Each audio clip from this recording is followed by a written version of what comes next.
Selamat pagi, perkenalkan nama saya Maria Angela Maricilero dari kelas B jurusan Sosiologi semester 5. Di sini saya akan menjelaskan materi tentang gerakan sosial yaitu difusi global protes.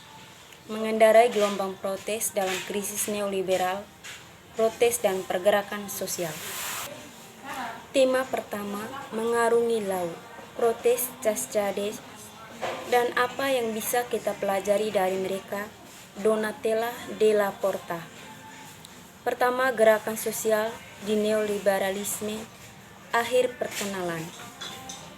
Pada tahun 2013, ketika siklus protes yang menjadi paling terlihat pada tahun 2011 tampaknya mereda, perdebatan politik mulai muncul kembali di seluruh dunia.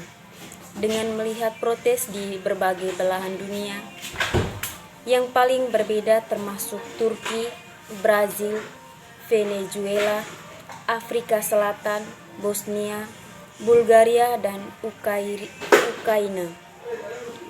Jilid ini akan menyoroti 3 debat utama yang dihasut oleh para protes: dampak ekonomi global neoliberal terhadap gerakan sosial, perkembangan politik yang suka berdebat di bawah demokrasi otoriter, dan munculnya identitas kolektif baru. Pada tahun 2013, protes menyebar, terinspirasi setidaknya sebagian oleh gelombang protes anti-austerity 2011, tetapi juga memberikan beberapa keganjilan. Para peserta gerakan baru seringkali mengakui proses belajar dari gerakan di negara-negara lain. Oleh karena itu, seorang aktivis Turki menyatakan, "Saya percaya mereka tidak akan pernah lepas landas jika bukan karena berbagai presiden global seperti gerakan Occupy." Forum Taman setempat, kami mengadopsi metode gerakan keadilan global seperti ISI, gerakan tangan untuk memungkinkan komunikasi di antara kerumunan tanpa menciptakan kebisingan, telah ditiru pada beberapa forum dengan partisipasi yang lebih besar.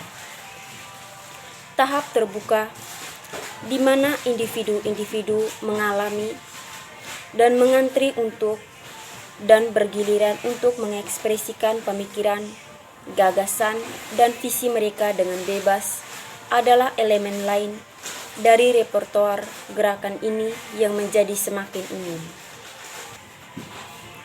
Hubungan antara unjuk rasa pada tahun 2011 dan unjuk rasa pada tahun 2013 sebenarnya juga secara eksplisit ditangani oleh para pelajar.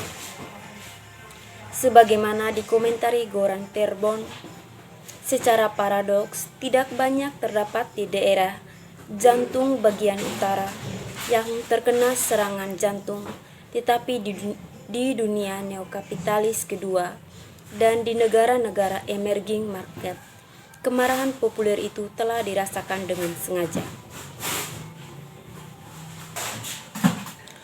Protes pada tahun 2011 telah dimulai di negara-negara yang disebut PIGS, Portugal, Italia, Irlandia, Yunani, dan Spanyol, yang paling banyak menderita akibat krisis keuangan dan lingkungan yang sering bertengkar. Sebaliknya, beberapa protes tahun 2013 berkembang di negara-negara yang dianggap sebagai pemenang dalam istilah ekonomi, seperti Brazil, Venezuela, Turki, Afrika Selatan, atau sangat mapan dalam hal pertikaian politik seperti Bosnia, Bulgaria, atau Ukraina. Meskipun demikian, terlepas dari perbedaan, penekanan pada ruang kota melalui pendudukan lapangan telah menjadi ciri umum. Semua protes ini, gelembung real estate, meroket harga rumah, dan privatif keseluruhan aliansi barang-barang umum, protes di berbagai tempat seperti Amerika Serikat, Mesir, Spanyol, Turki, Israel, dan Yunani. Dalam menganalisis protes-protes ini, jilid ini memiliki dua tujuan. Satu, teori dan satu, empiris. Pada tingkat teori, pembukaan volume dan masing-masing pasal akan membahas ketiga debat yang disebutkan. Dampak ekonomi global neoliberal terhadap gerakan sosial, perkembangan politik yang suka berdebat, di bawah demokrasi otoriter, dan munculnya identitas kolektif baru. Debat pertama adalah tentang basis sosial dari protes. Sementara pergerakan di tahun 2011, mulai dari Arab Spring sampai yang disapa oleh para korban krisis keuangan, gerakan 2013 sering disebut gerakan kelas menengah. Akan tetapi, perdebatan antara mereka yang berbicara tentang ekspansi positif golongan menengah secara tendai demokratis di selatan dan mereka yang menunjuk sebaliknya pada kekecewaan kelas menengah dalam status dan kemunduran ekonomi.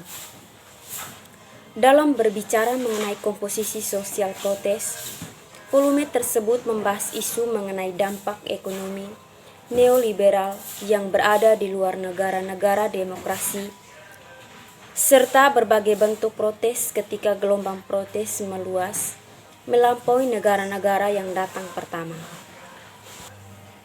Debat kedua membahas kondisi politik untuk pengembangan protes.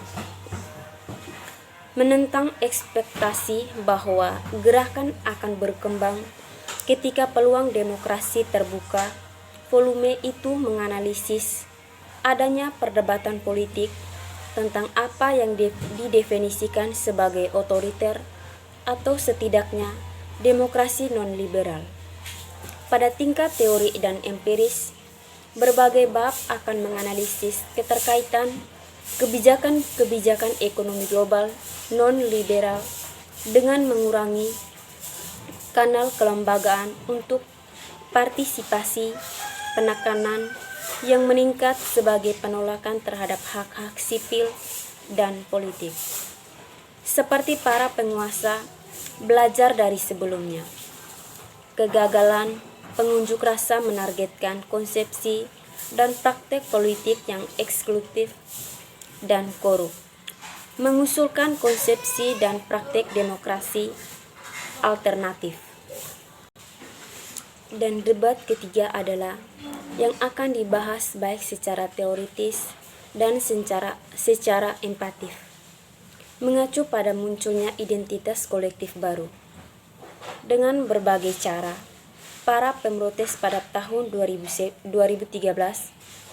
perlu menyusun ulang subjektivitas politik, sementara sebuah ceramah kelas tradisional dan visi ideologis dan kiri menjadi problematis yang diberikan dalam negeri, tetapi juga tren transnasional.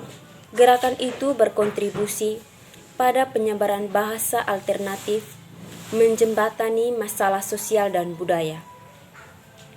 Dalam aksi selama kampanye protes, muncul roh baru, memunculkan rasa pemberdayaan yang seringkali berlangsung sebelum kampanye.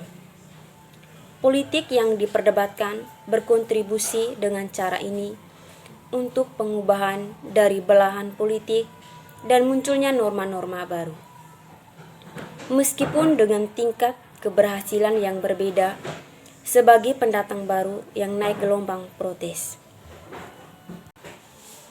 Dari sudut pandang empiris, volume itu menganalisis protes di bidang-bidang dunia yang jarang ditangani oleh studi gerakan sosial arus utama. Dengan melihat bentuk protes, bingkai dan organisasi, penelitian menunjukkan cara di mana gelombang protes pertama kali muncul dan bagaimana mereka diadopsi tetapi juga disesuaikan dengan konteks baru. Pengkaji gerakan sosial telah mengembangkan sebuah alat konsep-konsep yang berguna untuk mengatasi aksi kolektif di masa norma yang berarti waktu yang terstruktur di masa harapan dapat dibangun di atas pengalaman sebelumnya, kesadaran dan hubungan. Selain itu, jenis konteks yang umumnya mereka bahas adalah apa yang disebut demokrasi maju dengan negara kesejahteraan yang maju, sistem partai gabungan, dan lebih atau kurang yang dihormati dalam hukum.